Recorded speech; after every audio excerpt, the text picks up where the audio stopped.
Welcome to Sleep Lore. Tonight, as the modern world slowly begins to fade into silence, I invite you to leave the present behind and step gently into the year 1845. A time when much of the world had already been explored. Yet the far north remained a vast white mystery. There is nowhere you need to be. Nothing you need to solve. Nothing you need to accomplish. For the next little while, simply allow history to unfold at its own gentle pace. Take one slow breath, and let it go. As you breathe out, imagine the glow of electric lights quietly disappearing.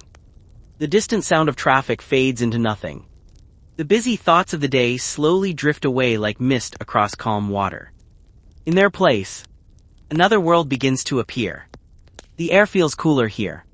A gentle breeze carries the scent of salt, damp timber, and the sea. Above you stretches a sky filled with countless stars, undisturbed by city lights. Nearby, oil lanterns cast warm golden reflections across dark water. Wooden ships rest peacefully against the docks, rising and falling almost imperceptibly with the gentle rhythm of the tide. Somewhere in the distance, a church bell softly marks the passing of another quiet evening. The year is 1845. You are standing along the busy waterfront of Greenhithe, England. Families gather along the quay. Children wave excitedly. Friends exchange quiet smiles. Letters are folded carefully into coat pockets. Last embraces linger just a little longer than usual. To everyone standing here, this feels like the beginning of another proud naval expedition. A voyage that promises discovery, honor, and a triumphant return. No one believes they are witnessing history. No one imagines that many of these goodbyes will become the last. But tonight, our purpose is not to dwell on tragedy. Instead, we will slowly discover the ordinary lives behind one of history's greatest mysteries. We will meet experienced sailors who have spent years upon the sea. Young officers beginning the greatest adventure of their lives. Ship carpenters carefully checking every beam. Cooks preparing barrels of food for a journey expected to last only a few years. Doctors organizing medicines. Scientists packing delicate instruments designed to observe a world few Europeans had ever seen. Each person carried hopes, dreams, and quiet confidence. Like so many people throughout history, they believed tomorrow would arrive much like today. History often remembers kings, great battles, and famous victories. But tonight, we will remember ordinary people. Men who laughed together over warm meals. Who wrote letters home by candlelight. Who stood silently upon the deck watching seabirds disappear beyond the horizon. Who believed they would someday return home with stories no one else could tell. Far beyond the familiar shipping lanes. Beyond Scotland. Beyond Iceland. Past the last settlements of civilization. Lay an endless frozen world. A place of silent seas. Towering walls of drifting ice. Months of daylight. And months of endless darkness. For centuries, European explorers dreamed of finding the legendary Northwest Passage. A sea route that promised to connect the Atlantic and Pacific Oceans through the Arctic. Many had searched. Few had returned with answers. Now, two remarkably strong ships prepared to continue that dream. Their names were HMS Erebus and HMS Terror, built to withstand crushing ice, carefully supplied, and commanded by one of Britain's most respected explorers. They represented the very best of 19th century exploration. Yet none of those gathered at the harbor could know that these ships would one day become symbols of one of history's most enduring mysteries. As you continue listening tonight, there is no need to picture every detail perfectly. Simply allow each sentence to drift gently through your imagination. Like snowflakes settling across a quiet frozen sea. If your eyes begin to grow heavy, that is perfectly all right. If parts of the story quietly blend into dreams, then history has done exactly what it was meant to do. So make yourself comfortable. Allow your breathing to become slow and steady. Let the sounds around you fade into the distance. And together, we will step aboard one of the most remarkable journeys ever attempted. Following the true story of the Franklin expedition, one peaceful chapter at a time. Tonight, our voyage begins. The evening settled gently over the River Thames, wrapping the quiet town of Greenhithe in a soft golden light. It was the 19th day of May, 1845, and although the harbor buzzed with quiet activity, there was an unusual calm hanging in the air. Nothing about the scene suggested that history was preparing to witness one of its greatest mysteries. If you had been standing along the waterfront that evening, you might have noticed the slow rhythm of the tide as it carried small ripples against the wooden piers. The water reflected the fading colors of the sky, soft shades of amber, pale blue, and gentle violet. A cool breeze drifted inland from the river, carrying with it the familiar scent of salt water, damp rope, fresh timber, and coal smoke from nearby chimneys. Everything felt wonderfully ordinary. The quiet creaking of ships echoed across the harbor. Seagulls circled lazily overhead before settling onto weathered posts. Lanterns were beginning to glow along the quay, their warm light dancing across the calm surface of the river. Somewhere nearby, a blacksmith struck metal against metal, each steady ring fading into the evening air. Life continued exactly as it had countless evenings before. Along the dock stood two ships that seemed larger and stronger than almost every vessel surrounding them. Their dark wooden hulls rested confidently against the tide, their towering masts reaching high into the fading sky. Coils of heavy rope lay neatly arranged across the decks, while freshly repaired sails waited patiently to catch the winds that would soon carry them toward the far north. Their names were already spoken with admiration throughout Britain's Royal Navy.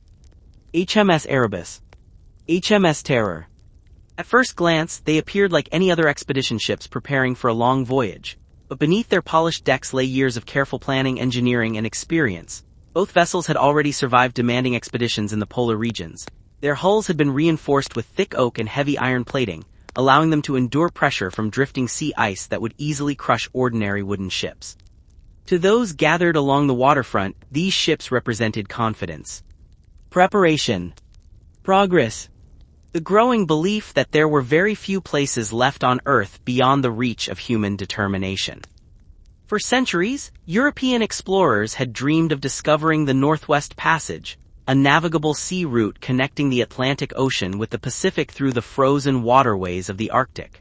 Such a route promised shorter trade journeys between Europe and Asia and carried enormous scientific and national importance. Many had tried. Some had returned disappointed. Others had never returned at all. Yet each failed expedition added another small piece to the great geographical puzzle. Now Britain believed it possessed the perfect combination of technology, leadership, and experience to finish what generations of explorers had begun. As evening settled over Greenhithe, dockworkers continued loading the final supplies. Barrels of salted beef, flour, tea, coffee, dried peas, oatmeal. Thousands upon thousands of preserved food tins, manufactured using methods considered remarkably modern for their time.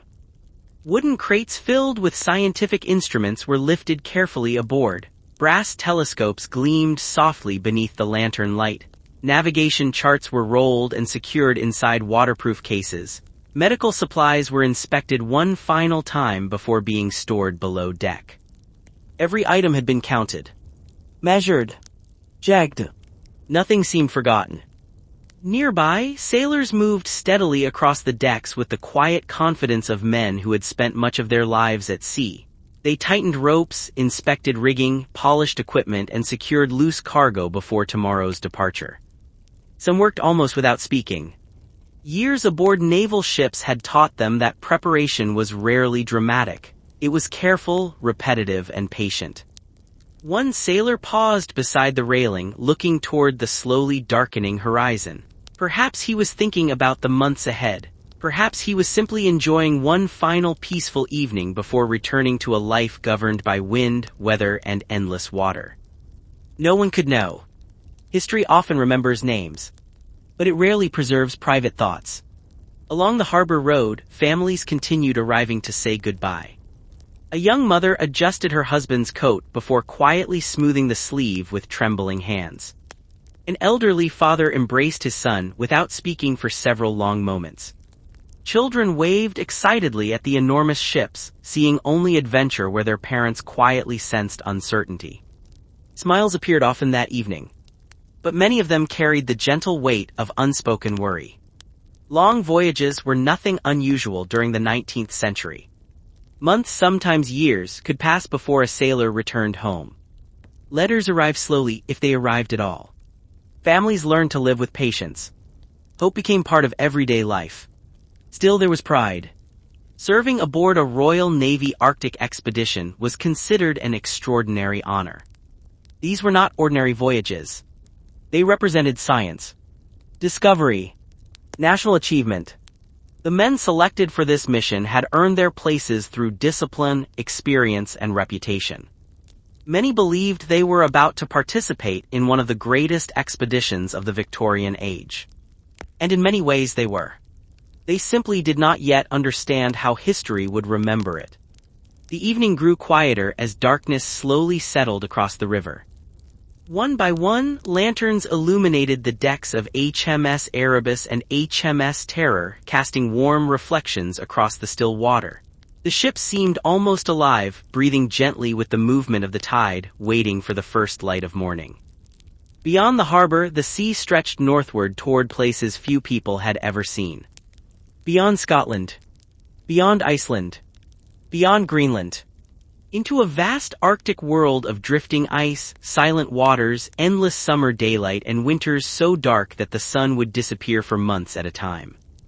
It was a landscape unlike anything most of the crew had ever experienced. Beautiful, unforgiving, timeless, and somewhere beyond that frozen horizon waited a mystery that would outlive every man preparing to sail toward it. Their voyage had not yet begun. But history had already taken its first quiet step. Morning arrived slowly over Greenhithe, as though the sun itself wished to linger a little longer before the great expedition began. A thin layer of mist drifted across the River Thames, softening the outlines of warehouses, church towers, and anchored vessels. The first rays of light reflected gently upon the quiet water, turning the river into a ribbon of pale gold. From a distance, the harbor appeared peaceful. But beneath that calm surface, the day had already begun. Sailors climbed the rigging with practiced confidence, checking every rope one final time. Officers moved quietly across the decks, reading lists, confirming supplies, and speaking in calm voices that reflected years of naval discipline. Every movement followed an orderly rhythm. There was no panic, no unnecessary haste. Preparation, after all, had been underway for many months. The two expedition ships, HMS Erebus and HMS Terror, had already proven themselves in previous polar service. Their reinforced wooden hulls, strengthened with iron, had been specially prepared to resist the crushing pressure of Arctic sea ice. Steam engines had also been installed, allowing the ships limited movement even when the wind was weak, an impressive innovation for the middle of the 19th century. To many observers, these vessels represented the very peak of British engineering. If any ships could conquer the frozen north, surely these could. Yet ships alone never make an expedition. It is people who transform wood and iron into a journey. One by one, the members of the Franklin expedition crossed the gangways carrying their final belongings. A neatly folded blanket. A carefully wrapped Bible. A small journal waiting to be filled with observations. A family photograph or miniature portrait tucked safely inside a coat pocket. Some carried musical instruments, others packed books to pass the long Arctic nights. A few brought small keepsakes from home, not because they were valuable but because they reminded them of people waiting across the sea. These quiet possessions rarely appear in official records. But they reveal something important. The expedition was not made only of explorers. It was made of sons, brothers, husbands, friends, ordinary men preparing for an extraordinary voyage. Leading them was Sir John Franklin, a respected Royal Navy officer with decades of experience. By 1845, Franklin was 59 years old, older than many active naval commanders, but his long career had earned him admiration throughout Britain. He had already survived previous Arctic expeditions marked by hardship and endurance, and his calm character inspired confidence among those who served under him. Franklin was not known for dramatic speeches, nor did he seek attention. His strength lay in quiet determination. To the public, he embodied the spirit of Victorian exploration, a belief that courage, discipline, and careful planning could overcome even the harshest environments. Standing beside him were capable officers such as Francis Crozier and James Fitzjames, men whose experience would prove invaluable as the expedition moved farther from the familiar waters of Europe. Looking across the decks that morning, it would have been difficult to distinguish seasoned veterans from younger sailors beginning the greatest adventure of their lives. They laughed together, shared simple jokes, helped one another secure equipment. Some paused at the rail to wave toward loved ones still gathered on the shore. The atmosphere was hopeful rather than fearful.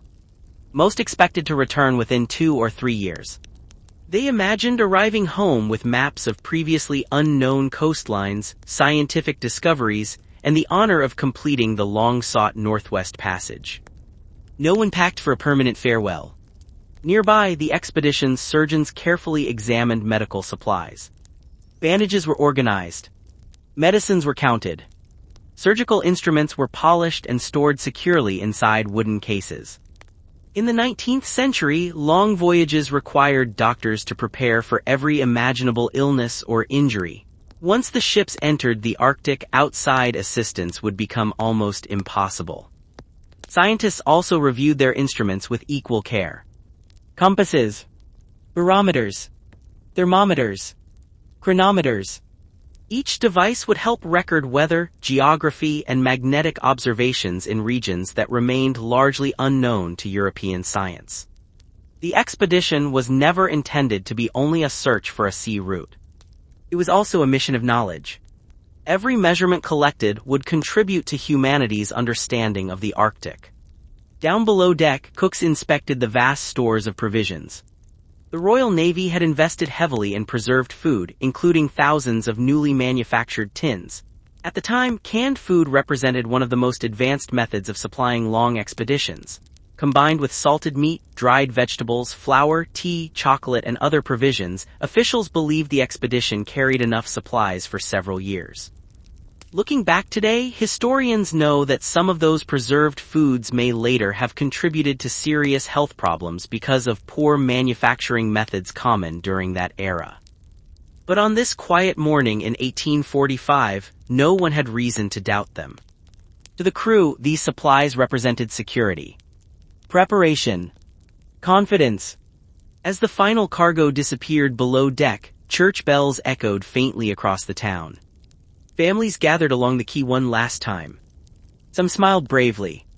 Others remained silent, holding emotions that words could not fully express. Goodbyes during the age of sail were different from those we know today.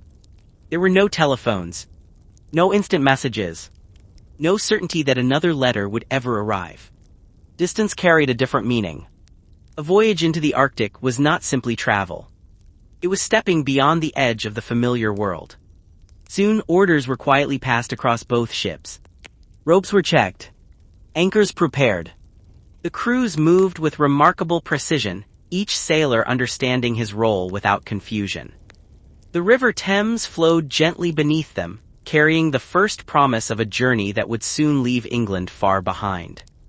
Above, a fresh breeze filled the morning air. The sails stirred softly. The tide had begun to change. So had history. Without fanfare or dramatic celebration, HMS Erebus and HMS Terror slowly prepared to leave the safety of home. Ahead lay thousands of miles of open sea. Then colder waters. Then drifting ice. And beyond that, a silence unlike anything they had ever known. As the morning tide slowly gathered strength, the final preparations came quietly to an end. There were no grand ceremonies waiting on the docks. No dramatic speeches carried across the harbor. Instead, the beginning of one of history's most famous expeditions unfolded with the calm confidence that defined the Royal Navy of the 19th century. A command was given. Heavy mooring ropes were loosened one by one. The anchors, weighing several tons, were carefully raised from the muddy floor of the River Thames. Sailors worked the great capstans together, their steady rhythm accompanied only by the creaking of timber and the gentle splash of water against the hulls.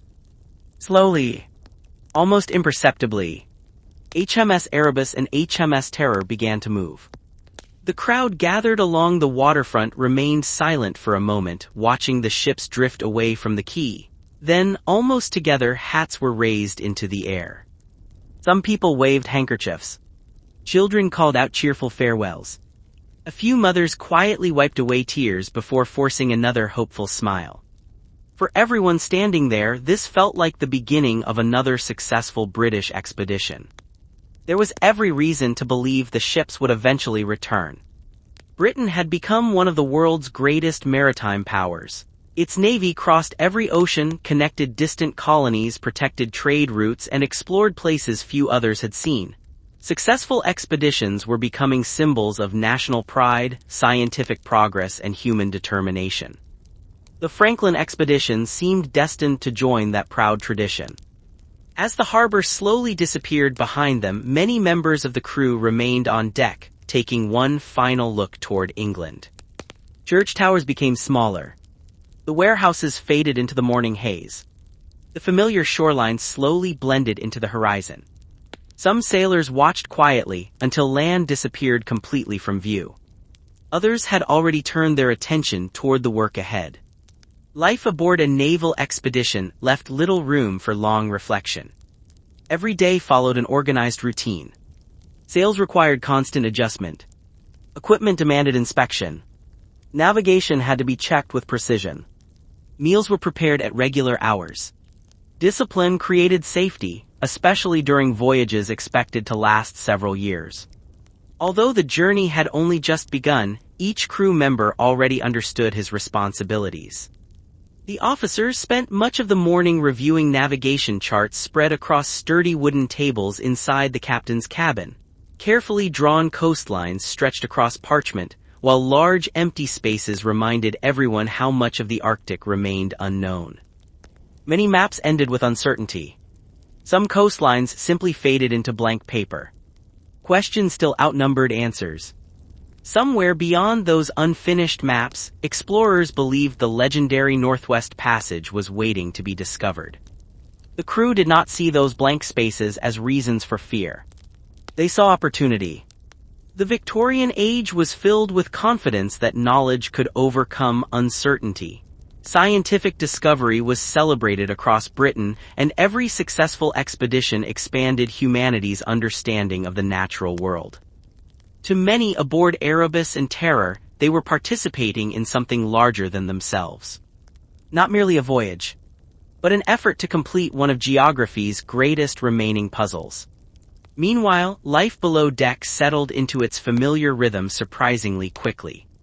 The expedition carried around 129 officers and crew, and although their backgrounds differed greatly, the routines of naval life united them. Sleeping quarters were compact. Privacy was limited. Every available space had been carefully organized to store supplies that would need to last for years.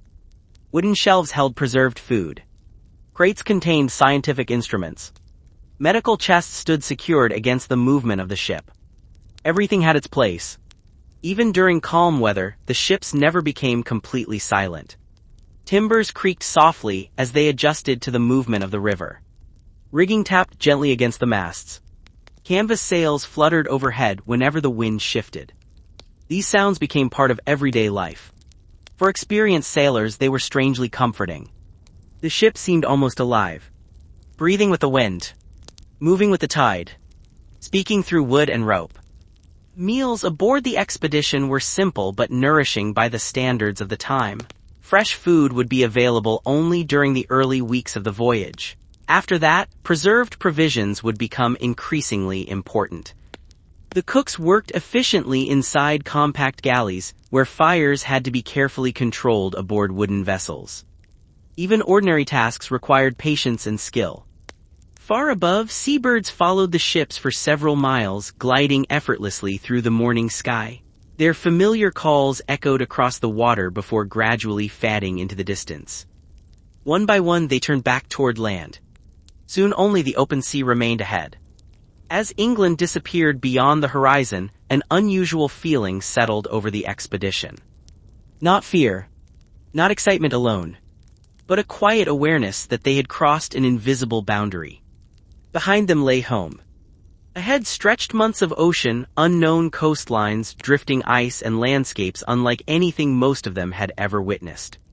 No one knew exactly what waited beyond the northern seas. Yet that uncertainty was precisely what had drawn explorers there for generations. The Arctic was still one of the last great mysteries on Earth. A place where maps ended, where compasses sometimes behaved strangely, where nature followed rules unfamiliar to those who had spent their lives in more temperate climates. As the sun climbed higher above the calm waters, HMS Erebus and HMS Terror continued northward with steady confidence. Their sails filled with a favorable wind. Their crews remained optimistic. Their supplies were abundant. Their mission was clear. From the deck, the voyage looked almost peaceful. The sea shimmered beneath the morning light. The horizon stretched endlessly ahead. Nothing suggested that this carefully planned expedition would one day become one of the greatest unsolved mysteries in the history of Arctic exploration. For now, it was simply another beautiful day at sea. And the long journey toward the frozen north had only just begun. For the first several days, the sea welcomed the expedition with remarkable kindness. The waters surrounding southern England were calm, rising and falling in long, gentle swells that rocked HMS Erebus and HMS Terror with a slow, almost soothing rhythm. To anyone standing on deck, it might have felt as though the ocean itself approved of the voyage. The wind remained steady. The sails stayed full. Above, white clouds drifted lazily across an endless blue sky, while the morning sun scattered silver reflections over the surface of the water. It was difficult to imagine a more peaceful beginning. Every sunrise brought another quiet day of sailing. Every evening ended beneath a sky filled with stars. The expedition settled naturally into the familiar routine that had shaped life aboard Royal Navy ships for generations.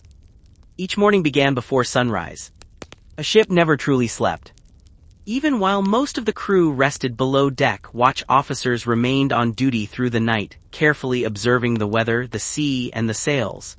Every few hours, another group of sailors quietly took their place, ensuring that the ships were always guided safely. As dawn arrived, the deck slowly filled with activity. The wooden planks were washed clean with buckets of seawater. Loose ropes were neatly coiled. The rigging was inspected once again. Every sail was examined for even the smallest signs of wear. These tasks may have appeared repetitive, but they were essential. Far from land, even a small problem could quickly grow into a serious danger. Below deck, the cooks prepared simple breakfasts. Fresh bread from England was already beginning to harden, though it was still far better than the preserved foods that would become the crew's daily meals in the months ahead. Warm tea filled heavy tin mugs. Salted meat, oatmeal, and ship's biscuits were served in quiet conversation. The food was plain, but it was familiar. And familiar things brought comfort. After breakfast, life continued with steady purpose. Some sailors repaired clothing worn by the constant wind. Others polished brass instruments until they reflected the morning light. Carpenters inspected beams and joints, listening carefully for any sound that might suggest hidden weakness. The ship's blacksmith checked metal fittings, while engineers maintained the steam engines that made these vessels among the most advanced exploration ships of their time. Every skill mattered. Every person had a role. Even the smallest task contributed to the success of the Franklin expedition. During the quieter hours of the afternoon, conversation often turned toward the journey ahead. Some men spoke excitedly about the legendary Northwest Passage, imagining themselves becoming the first explorers to complete the route between the Atlantic and Pacific Oceans. Others wondered what the Arctic might truly look like. Few had ever seen drifting icebergs. Fewer still had experienced months of continuous daylight or the long darkness of a polar winter. For many of the younger sailors, the far north existed only through stories, maps, and the accounts of earlier expeditions. It was a place that felt almost mythical. A world where the sea became solid. Where mountains of ice floated silently across the horizon. Where whales surfaced beside frozen shores. Where polar bears wandered across endless fields of snow. The more experienced officers listened with quiet smiles. They knew the Arctic possessed a beauty unlike any other place on Earth. But they also knew it demanded patience, humility, and respect. Nature ruled there. Not people. As evening approached each day, the atmosphere aboard the ships grew calmer still. Some sailors stood quietly along the rail, watching the sun sink toward the western horizon. Others opened small books they had packed from home. A few wrote letters they hoped to send whenever another ship crossed their path. These pages spoke of ordinary things. The weather, life aboard the ships, thoughts of family, simple hopes for a safe return. No one writing those letters imagined that many would become among the last words their loved ones would ever receive. Night at sea carried its own unique silence. The constant sounds of towns and cities disappeared completely. There were no carriage wheels, no crowded streets, no church bells, only the endless breathing of the ocean, the soft creak of timber, the flutter of canvas overhead, and the steady rhythm of water flowing along the hulls. Many sailors came to cherish these quiet hours. Standing watch beneath countless stars, they often felt as though the rest of the world had vanished, leaving only the ships, the sea, and the vast sky above. It was peaceful, almost dreamlike. Day by day, England slipped farther behind. The familiar coastline had long since disappeared beyond the horizon. Ahead lay only open water leading towards Scotland, the North Atlantic, and eventually the icy gateway to the Arctic. Although the expedition had only begun, subtle changes were already becoming noticeable. The air carried a sharper chill each morning. The wind felt cooler against exposed hands. Seabirds became less familiar as northern species gradually appeared overhead. Even the color of the sea seemed different, darker and deeper beneath the changing sky. The crew welcomed these changes with quiet anticipation. Each mile northward brought them closer to the great mystery they had spent months preparing to face. For now, however, there was no hardship. No danger. Only steady progress. The sea remained calm. The ships remained strong. The men remained hopeful. The frozen world still lay far beyond the horizon, waiting patiently.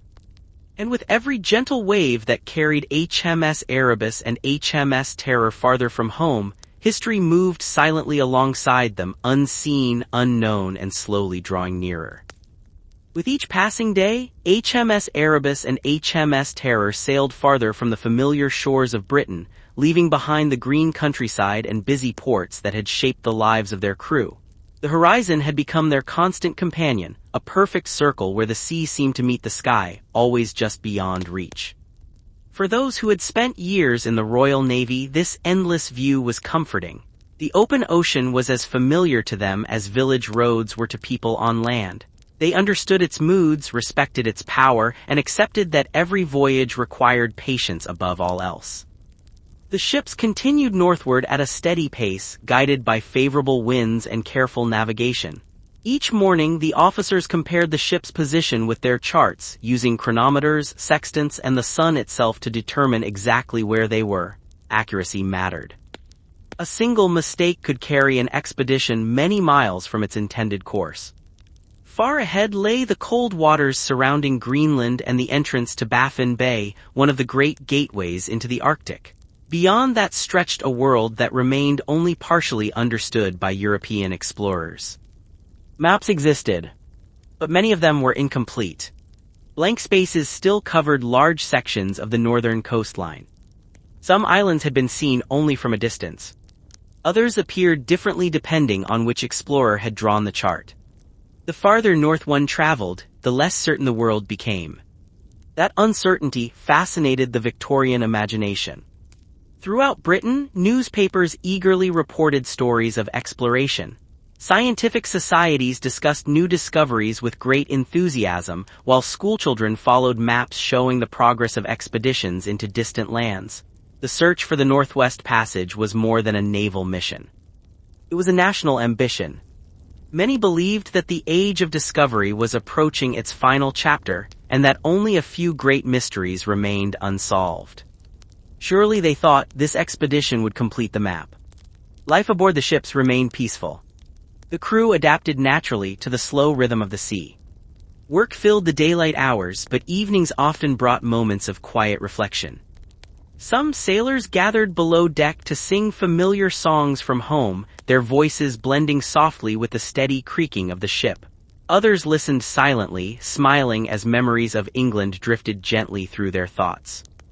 Music had always been an important companion at sea. It reminded sailors that although they were separated by great distances, they still belonged somewhere.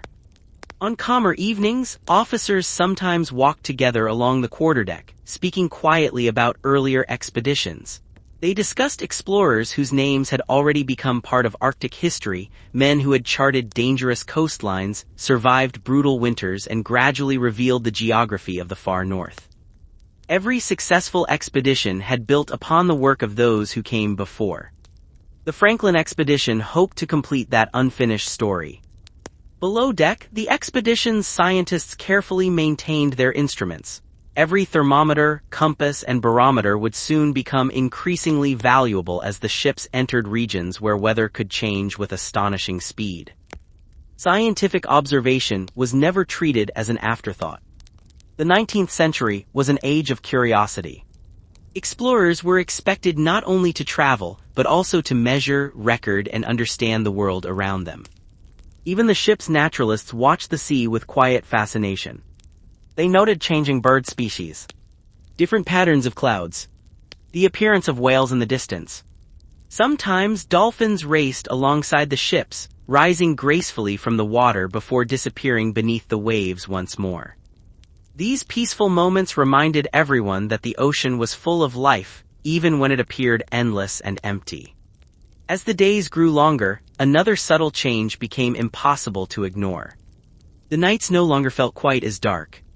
Farther north, summer daylight lingered well into the evening, painting the horizon with soft shades of gold and pale blue long after the sun had dipped below the sea. For many younger sailors, it was a beautiful and unfamiliar sight. Nature itself seemed different here. Slower, quieter, more mysterious. Yet despite the beauty surrounding them, no one forgot the purpose of the voyage. Each day carried the expedition closer to waters where previous explorers had struggled against drifting ice and unpredictable weather. Somewhere beyond the peaceful horizon waited the Arctic Ocean, a place capable of breathtaking beauty and immense hardship. Still, confidence remained high. The ships were strong. The supplies were plentiful. The officers were experienced. The crew was disciplined. From every practical point of view, the expedition had every reason to succeed. As twilight settled softly over the sea, lanterns once again glowed upon the decks of Erebus and Terror. Their warm light reflected gently across the calm water as the ships continued northward through the quiet Atlantic. Behind them, England had become a distant memory. Ahead, Greenland slowly waited beyond the horizon. And with every mile they sailed, the familiar world grew smaller, while the silent mystery of the Arctic grew ever closer. Several weeks had now passed since HMS Erebus and HMS Terror slipped quietly away from the docks of Greenhithe. The rhythm of life at sea had become so familiar that many of the crew no longer counted the passing days. Time was measured differently aboard a 19th century expedition. Not by crowded calendars, but by changing weather. By the position of the sun. By the evening watch. By the steady sound of waves brushing against the hull. Each sunrise looked a little different from the one before. The air had become noticeably cooler. Morning mist lingered longer across the sea. The wind carried a sharper edge, reminding everyone that they were steadily approaching the northern Atlantic. For many of the younger sailors, excitement quietly grew with every passing mile. Everything felt new. The color of the sky seemed somehow clearer. The sea often appeared darker, reflecting clouds that drifted low across the horizon. Even the flight of seabirds had changed. Northern fulmars and kittiwakes now circled above the ships, replacing many of the familiar birds seen closer to England. Nature itself was gently announcing that they were entering another world. One calm afternoon, a lookout called softly from high above the deck. "Land ahead." The word spread quietly across both ships. One by one, sailors paused from their work and turned their eyes toward the distant horizon. At first there seemed to be nothing. Only a pale line where the sea met the sky. Then gradually, dark shapes began to emerge. Jagged mountains. Snow resting upon distant peaks. A coastline unlike anything most of them had ever seen. They were approaching Greenland. To modern travelers, Greenland is often imagined as an isolated world of towering glaciers and endless ice. Yet in 1845, it also served as one of the final points of contact before explorers disappeared into the vast wilderness of the Arctic. For many expeditions, Greenland marked the last familiar stop before entering regions where rescue would become almost impossible. As the ships continued closer, the landscape revealed astonishing beauty. Massive cliffs rose directly from the sea. Snow covered the highest ridges even in summer. Small waterfalls glistened in the sunlight before disappearing into the cold ocean below. Everything appeared untouched. Silent. Ancient. The crew stood quietly along the rails, taking in the view. No one hurried. No one spoke loudly. Some moments seemed too peaceful for words. Here the world felt wonderfully simple. Sky. Sea. Stone. Ice. The expedition anchored near one of Greenland's small settlements, where British explorers often stopped to take on fresh supplies before continuing northward. Compared with the bustling ports of England, the settlement was remarkably quiet. A handful of wooden buildings stood near the shoreline. Fishing boats rested gently upon the water. Smoke drifted lazily from simple chimneys. The pace of life seemed slower, shaped entirely by the seasons and the sea. Fresh water was collected. Additional provisions were loaded aboard. Letters were carefully handed to ships returning south. For many members of the crew, these letters would become their final messages home. They wrote with optimism. They described calm seas, healthy crews, and high spirits. Many assured their families that the expedition was progressing exactly as planned. Some promised they would return within a few years with incredible stories of discovery.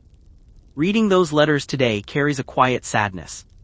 Not because the writers expected tragedy, but because they did not. Every sentence reflected hope, confidence, faith in the future. Nearby, local Inuit hunters and Danish residents observed the great British ships with understandable curiosity. For generations, the Inuit had lived successfully within the Arctic environment, understanding its changing seasons, sea ice, wildlife, and weather through knowledge passed carefully from one generation to the next. Although European expeditions brought impressive ships and scientific instruments, they were still newcomers to this northern world. The Arctic already had its own teachers, its own history, its own wisdom. At the time, however, many European explorers underestimated just how valuable that local knowledge could be. It was a lesson history would gradually reveal in the years ahead. As preparations continued, the crew enjoyed one final opportunity to stretch their legs upon solid ground. Some wandered quietly along the rocky shoreline. Others simply stood looking north. Beyond Greenland lay Baffin Bay. Beyond Baffin Bay, the frozen maze of the Northwest Passage. The maps became increasingly uncertain there. Distances grew more difficult to judge. Weather changed without warning, and the sea itself could transform into solid ice. That evening, as the sun lingered unusually long above the northern horizon, a peaceful silence settled over the anchorage. The water remained almost perfectly still. Small pieces of drifting ice floated quietly past the ships, glistening like polished glass beneath the golden light. For many aboard Erebus and Terror, it was the first iceberg they had ever seen. No one could stop looking. They seemed almost unreal. Beautiful sculptures carved by nature itself. Calm. Silent. Timeless. Tomorrow, the expedition would leave behind the final familiar shores of civilization. Ahead waited the immense Arctic wilderness. A place where the maps grew empty, where nature made every decision, and where one of history's greatest mysteries would slowly begin to unfold. Morning arrived with an almost dreamlike stillness. The small settlement along the coast of Greenland was quiet beneath the pale Arctic sky. A gentle mist drifted across the water, softening the outlines of the rocky shoreline and the distant snow-covered mountains. The sea looked as smooth as polished glass, disturbed only by the occasional ripple left behind by a passing seabird. For the crew of HMS Erebus and HMS Terror, this would be their final morning near the edge of the familiar world. The last barrels of fresh water had already been secured below deck. Letters destined for England had been handed over to ships sailing south. Any final messages had now begun their long journey home. No one aboard could know that for many families, those letters would become the last words they would ever receive from their loved ones. The anchors were quietly raised once more. Heavy ropes were coiled neatly. The sails caught the gentle northern breeze. Without ceremony, the two ships slowly turned away from Greenland and pointed their bows toward the vast waters of Baffin Bay. Ahead lay one of the largest and most remote seas in the Arctic. Unlike the busy shipping lanes of the Atlantic, Baffin Bay felt almost untouched by humanity. Its immense waters stretched for hundreds of miles between Greenland and the rugged islands of Arctic North America. Even during summer, great icebergs drifted silently through its cold currents, having broken away from ancient glaciers far to the north. As the expedition moved deeper into the bay, the landscape began to change in subtle but remarkable ways. The air grew colder with each passing day. The sunlight remained bright for longer hours, lingering well into the evening before barely slipping below the horizon. The nights no longer felt like true nights at all. Instead, the world rested beneath a soft twilight that painted the sea in delicate shades of silver and pale blue. For many aboard the ships, this endless light was both beautiful and strangely unsettling. Time itself seemed to lose its familiar rhythm. Some sailors found themselves awake long after their evening watch had ended, simply standing at the rail and gazing across the quiet ocean. There was something deeply peaceful about the Arctic sky. It invited silence. It rewarded patience. It reminded every observer how small human beings truly were beneath the vastness of nature. The crew soon encountered their first large icebergs. At first they appeared only as faint white shapes upon the distant horizon. Slowly they grew larger. Then larger still. Until enormous walls of brilliant blue-white ice towered above the ships. Some rose higher than the masts of HMS Erebus. Others stretched across the sea like floating cliffs. The officers guided the ships carefully between them, maintaining a respectful distance. Although magnificent to behold, icebergs could be unpredictable. Hidden beneath the water lay far greater masses of ice than were visible above the surface. What appeared graceful from afar demanded caution up close. Many sailors stood quietly along the deck, unable to look away. The ice shimmered beneath the Arctic sun, glowing with shades of white, turquoise, and deep sapphire where ancient ice reflected the light. Meltwater trickled gently down smooth surfaces that had formed over countless centuries. There was no sound except the sea. Occasionally, somewhere in the distance, a deep cracking echo rolled across the water as another piece of ice slowly broke away from a glacier. The sound lingered for several moments before fading into silence once again. It was unlike anything most of the expedition had ever heard. The wildlife also became increasingly unfamiliar. Great flocks of Arctic seabirds circled overhead, nesting among distant cliffs. Seals occasionally surfaced beside the ships, their curious eyes watching the strange wooden vessels before disappearing beneath the cold water. One afternoon, several sailors excitedly pointed toward a distant spray rising from the sea. A whale! Its enormous back emerged slowly above the surface before disappearing once again into the deep. Moments like these reminded everyone that although the Arctic often appeared empty, it was full of life perfectly adapted to its harsh environment. The expedition's naturalists carefully recorded each observation. Every bird, every animal, every change in weather. Scientific discovery remained an essential purpose of the voyage. Even the smallest detail might help future explorers better understand this remarkable region. Despite the growing beauty surrounding them, the officers never allowed wonder to replace discipline. Navigation became more demanding with each passing day. Floating ice shifted constantly with wind and current. Routes that appeared open in the morning might become blocked by evening. Lookouts remained alert from sunrise until long after sunset, scanning the horizon for hazards hidden among the drifting ice.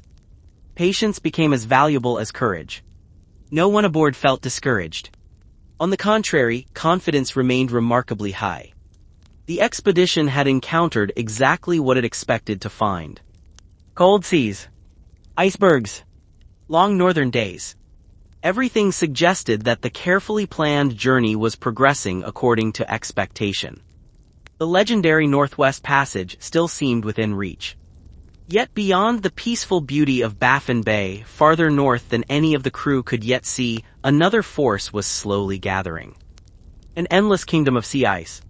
Silent, ancient, always moving, waiting with the quiet patience that only nature possesses. And with every steady mile that HMS Erebus and HMS Terror sailed deeper into the Arctic, they moved farther from certainty, and closer to the mystery that would one day captivate the world.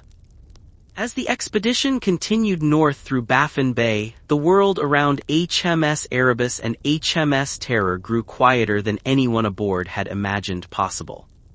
The familiar sounds of civilization had vanished long ago. There were no distant church bells carried across the wind. No fishing boats crossing the horizon. No smoke rising from villages hidden beyond the coastline. Only the sea, the sky, and the slow movement of ice. Each morning revealed a landscape that seemed both beautiful and impossibly ancient. The Arctic did not change quickly. Instead, it transformed itself little by little, inviting those who traveled through it to notice the smallest details. The air became sharper. The wind carried the clean scent of snow and frozen water. Even sunlight seemed different here, brighter, softer, and somehow more delicate as it reflected from countless pieces of drifting ice. From the deck, sailors watched the ocean gradually fill with floating fragments of white. Some were no larger than a rowboat. Others stretched for hundreds of feet, rising only slightly above the surface while hiding enormous masses beneath the sea. These were not yet the vast fields of pack ice that explorers feared. But they were the Arctic's first quiet warning. The officers adjusted the ship's course carefully, guiding them through the widening channels of open water. Experienced navigators understood that sea ice was never truly still. Wind, tides, and hidden currents constantly shifted its position. A passage that seemed wide enough during breakfast might become dangerously narrow before sunset. Patience became the expedition's greatest ally. The ships rarely hurried. Instead, they advanced steadily, always respecting the changing character of the sea. From high above, the lookouts could now see much farther than those standing on deck. Several times each day, they reported new patches of ice appearing ahead. Their voices remained calm. There was no cause for alarm. After all, every member of the expedition had expected to encounter ice. That was why HMS Erebus and HMS Terror had been built so carefully. Their reinforced hulls were designed for exactly this environment. Thick oak beams strengthened with iron allowed the ships to press gently against smaller pieces of floating ice without serious damage. To the crew, these first encounters felt almost reassuring. The preparations had been worthwhile. The expedition was meeting the Arctic on its own terms. Below deck, life remained surprisingly comfortable. The officers continued recording weather observations several times each day. Thermometers showed steadily falling temperatures. Barometers revealed subtle changes in atmospheric pressure. Magnetic instruments occasionally behaved in curious ways as the ships moved farther north, reminding the scientists that they were entering one of Earth's most unusual regions. Every observation was carefully written into official journals. History was being recorded one quiet page at a time. Meals still followed their familiar routine. Tea warmed cold hands. Ship's biscuits echoed against wooden tables as sailors laughed softly during conversation. Stories from previous voyages were shared between experienced seamen and younger crew members who listened with genuine fascination. Some tales spoke of fierce storms. Others described breathtaking displays of the northern lights dancing silently across winter skis. Many of the younger sailors hoped they too would witness those mysterious curtains of light before the expedition ended. No one yet imagined how long they might remain in the Arctic. Late one afternoon, the sea became almost perfectly calm. The wind faded until the sails hung quietly against the masts. Without waves, the surface of the water reflected the sky so perfectly that it became difficult to distinguish where one ended and the other began. The ship seemed to float through an endless mirror. Even conversation grew quieter. The silence invited reflection. Standing alone near the stern, one sailor watched a large iceberg drift slowly past only a short distance away. Its smooth white walls glowed beneath the low Arctic sun, while deep blue shadows revealed layers of ice that had formed over thousands of years. No sound came from it. Yet somehow it seemed alive. Not because it moved quickly, but because it moved with extraordinary patience. The Arctic never rushed. Everything happened in its own time. That evening, the expedition encountered its first broad sheet of young sea ice stretching across part of the horizon. Unlike towering icebergs, this ice lay flat upon the ocean, thin enough to shimmer beneath the sunlight but wide enough to force the ships into a careful detour. The officers studied it thoughtfully. It was still early in the season. Open water remained plentiful. There was nothing unusual about finding scattered sea ice here. Nevertheless, every experienced explorer understood what these frozen sheets represented. This was the beginning. Farther north, countless pieces like these joined together to create immense fields of drifting pack ice, vast frozen landscapes capable of trapping even the strongest ships for months. The crew continued forward with confidence. They trusted their ships. They trusted their officers. They trusted the careful planning that had brought them this far. And for good reason. Everything still appeared to be unfolding exactly as expected. But the Arctic had a way of revealing its true nature slowly. Never all at once. Never with unnecessary drama. It simply waited. Patiently. Silently. As if listening. And with every mile that carried the Franklin expedition deeper into the frozen north, the ice itself seemed to whisper a timeless reminder. In this land, nature always has the final word. By the middle of the voyage through Baffin Bay, a gentle stillness had settled over the expedition. Days blended together so naturally that time itself seemed to lose its meaning. There were no busy streets, no changing landscapes, and no familiar landmarks to measure progress. Only the quiet rhythm of the sea and the slow passage of the sun reminded the crew that another day had begun. Above them stretched an extraordinary sky. Unlike the skies over England, the Arctic heavens seemed wider, clearer, and almost impossibly bright. During the height of the northern summer, darkness never truly arrived. Instead, evening melted softly into twilight, and twilight gradually became morning once again. Many sailors found this strangely beautiful. Others found it difficult to adjust. Without true night, the body often forgot when it was meant to rest. Even so, life aboard HMS Erebus and HMS Terror remained carefully organized. Watches changed at precise hours. Meals were served on schedule. Work continued exactly as naval discipline required. Routine was more than habit. It was stability. Far from home, surrounded by an unfamiliar world, familiar routines helped maintain both confidence and calm. Each morning began with a careful inspection of the sea ahead. Lookouts climbed high into the crow's nest, scanning the horizon through brass telescopes. From that great height, they could often spot drifting ice long before it became visible from the deck below. Some days, the route ahead appeared almost completely open. On other mornings, long white bands of floating ice stretched across the horizon, forcing the officers to adjust their course with patience rather than haste. The Arctic rewarded careful decisions. It rarely forgave careless ones. The expedition's scientists also found themselves busier than ever. Every day brought new opportunities to observe this remarkable environment. The temperature of the air. The temperature of the sea. Wind direction. Cloud formations. The movement of ice. Even small changes were carefully recorded in official journals.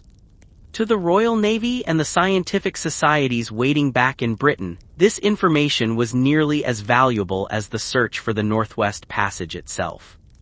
Knowledge was a treasure. Every observation expanded humanity's understanding of the far north. During quieter moments, some members of the crew stood along the rails simply watching the Arctic wildlife. A ringed seal lifted its head above the water before disappearing beneath the surface without a sound. A flock of ivory gulls circled lazily around a distant iceberg, their white feathers almost invisible against the frozen landscape. Occasionally, the powerful breath of a whale echoed across the still sea, followed by the graceful curve of its enormous back before it slipped beneath the water once again. These encounters reminded everyone that even this seemingly empty world was rich with life. Life had learned to adapt here over thousands of years. Humans, however, were only visitors. One afternoon, the ships passed close to a towering iceberg unlike any the crew had seen before. Its cliffs rose high above the masts, glowing with brilliant shades of white and pale blue beneath the Arctic sun. Deep cracks crossed its surface like ancient rivers frozen in time. As the expedition sailed quietly past, a thunderous sound rolled across the water. A massive section of ice broke away and plunged into the sea. For several moments, enormous waves spread outward in every direction. The crew watched in complete silence. It was both beautiful and humbling. Nature required no audience. It simply continued its timeless work. By now, conversations among the officers increasingly focused on the route ahead. The charts became less certain. Blank spaces appeared more frequently. Some coastlines had been mapped only roughly by previous expeditions. Others remained entirely unknown. The farther north they sailed, the more they relied not only on maps but also on careful observation and experience. Sir John Franklin remained calm. His years of exploration had taught him that patience was often the greatest strength an Arctic expedition could possess. There was no reason to rush. The season was favorable. The ships were performing well. The crew remained healthy. Everything suggested that the expedition was progressing according to plan. As evening approached, the sea became astonishingly still. The wind faded almost completely, leaving the sails hanging gently from the yards. The surface of the water reflected the sky so perfectly that it seemed as though the ships were floating through the clouds themselves. Many sailors lingered on deck long after their duties had ended. No one wished to disturb the silence. It was a rare kind of peace. The sort that could only exist in places far removed from the noise of the world. Ahead, the Arctic continued to unfold one quiet mile at a time. The great mystery of the Franklin expedition still lay hidden beyond the horizon. For now, there was only calm water, gentle light, ancient ice, and two steadfast ships sailing confidently beneath an endless Arctic sky, unaware that each passing day carried them deeper into a story that history would remember for generations. As HMS Erebus and HMS Terror continued their steady course through the northern waters, the world they had left behind seemed farther away than ever. England had become a distant memory, softened by time and distance, while the Arctic slowly unfolded before them in quiet, breathtaking detail. The expedition had now entered a region where encounters with other ships became increasingly rare. Weeks could pass without seeing another sail upon the horizon. The sea belonged almost entirely to nature. To drifting ice, to seabirds, to whales, and to the endless northern sky. Yet history tells us that before the Franklin expedition disappeared completely, there would be one final meeting with the outside world. It happened during the summer of 1845. Several British whaling ships were navigating the waters of Baffin Bay, following routes they had traveled many times before. These experienced crews knew the Arctic well. Every season they ventured north in search of whales, carefully watching the movement of sea ice and changing weather. One calm day, those whalers spotted two familiar naval vessels. The ships looked strong, orderly, well supplied. Their crews appeared healthy and confident. It was HMS Erebus and HMS Terror. The encounter was friendly but brief. Across the quiet water, greetings were exchanged between the crews. News traveled from one ship to another. The weather had been favorable. The expedition remained in good spirits. Everything appeared to be progressing according to plan. No distress signals were raised. No requests for assistance were made. There was no reason for concern. From the perspective of everyone involved, this was simply another ordinary meeting between ships exploring the far north. Some sailors waved their caps. Others called cheerful farewells across the water. The vessels slowly continued along their separate courses. It was an entirely unremarkable moment. At least it seemed that way.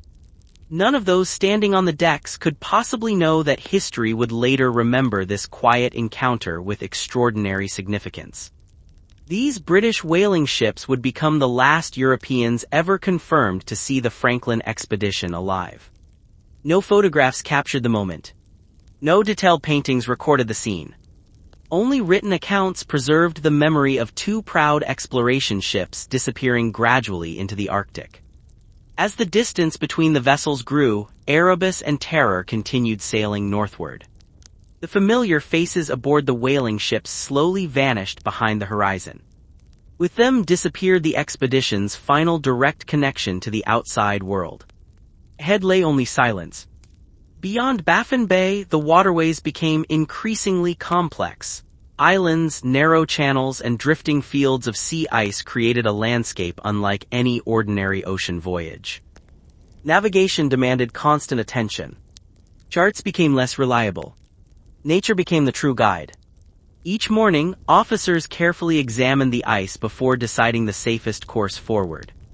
Sometimes open water stretched invitingly ahead. At other times, broad sheets of drifting ice forced the ships to wait patiently until wind or current created another passage. Patience remained one of the greatest strengths of Arctic exploration. Rushing rarely ended well. Meanwhile, life aboard the expedition continued with remarkable normality. Meals were served. Scientific observations were recorded. Sailors maintained the rigging and inspected the hulls. Books were read during quiet evenings. Simple conversations filled the mess decks. Laughter still found its place among the crew.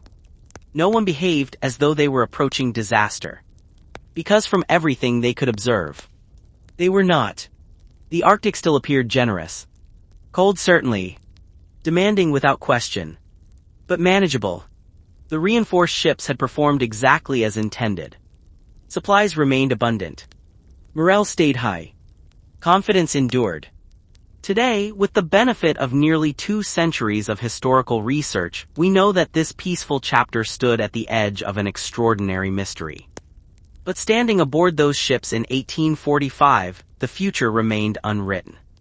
The officers believed they were steadily advancing toward the Northwest Passage. The crew believed they would one day return to England. Families at home continued living their ordinary lives, expecting letters whenever another ship sailed south. Hope remained everywhere. The Arctic gave no warning. It did not announce what was coming. Instead, it remained beautifully silent. The sea reflected the pale northern sky. Ice drifted slowly with the current. Seabirds circled above the masts before disappearing into the distance. Everything seemed calm.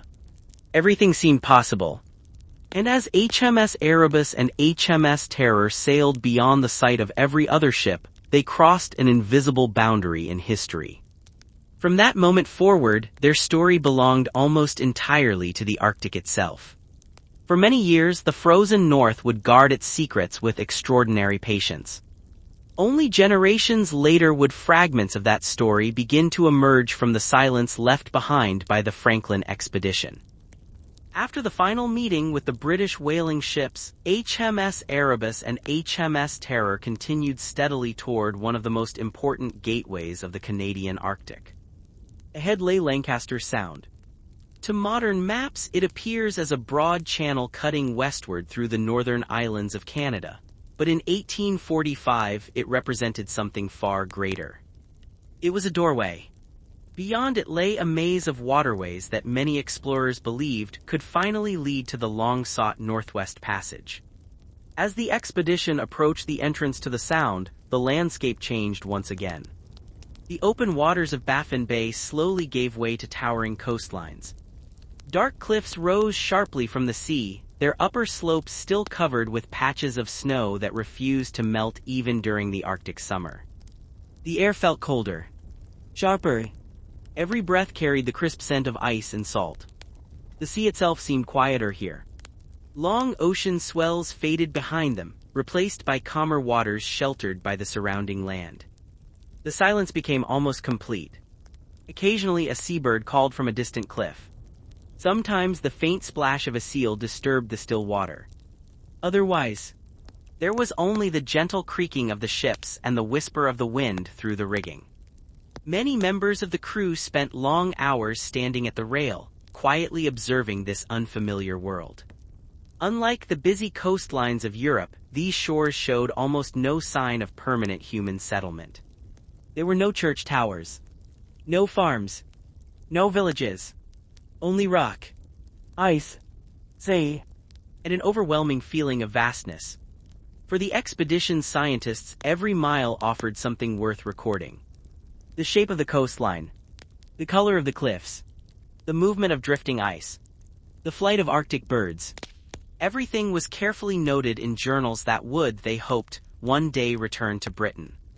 These records were more than scientific observations. They were pieces of a landscape that remained largely unknown to European geography. The officers studied their charts with increasing concentration. Although previous explorers had visited parts of Lancaster Sound, much of the region beyond remained uncertain. Maps contained educated guesses. Some coastlines had been traced from great distances. Others disappeared into blank spaces marked only by possibility. Each successful observation helped transform uncertainty into knowledge. Sir John Franklin remained patient.